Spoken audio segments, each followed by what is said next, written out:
Scarless gynecomastia, or doing gynecomastia surgery with really no visible scarring on the chest, is possible.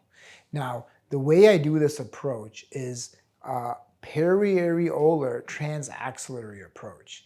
I use technology to shrink and tighten the skin. When I do gynecomastia surgery, I make a small incision about a ½ centimeter in the armpit. I go in through the armpit and I use an ultrasonic machine called Vaser, and I break up the gland. This allows me not to make a big cut on the chest, and it is scarless for the chest. So I'll use ultrasonic probe and I'll break up the gland tissue. Once I break it up, I put a metal tube through that small incision into the chest, and that tube is powered or it moves back and forth. I then suck out all the gland. Now in a lot of patients, that's all I need to do. Ultrasonic disruption of the gland and fat, power assisted removal. Now, some people will still have a nubbin of tissue left after that. What do? Ignore it? Leave it alone? Tell the patient it's going to settle? No.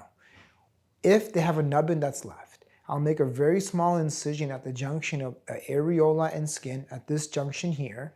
I'll go in through that incision and I'll gently remove that nubbin to make the chest flat. With every gynecomastia, I want the chest flat. I want the pec to look nice and strong. When I do this surgery, sometimes there can be some loose skin, right? And a lot of doctors will say, oh, you can cut around the nipple, tighten the skin, do all these scarring techniques.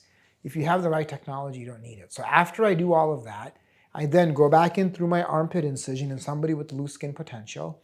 I use helium plasma. It's a technology called Renuvian or J-plasma.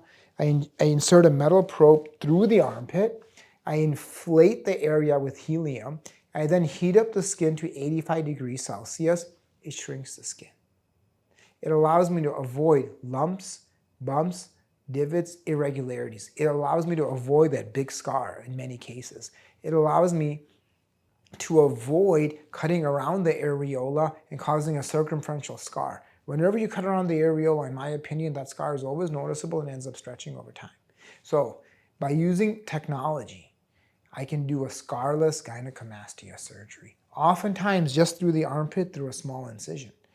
½ centimeter to a centimeter long, that's it. Sometimes I'll cut around the areola to remove whatever's left. That's how you do it.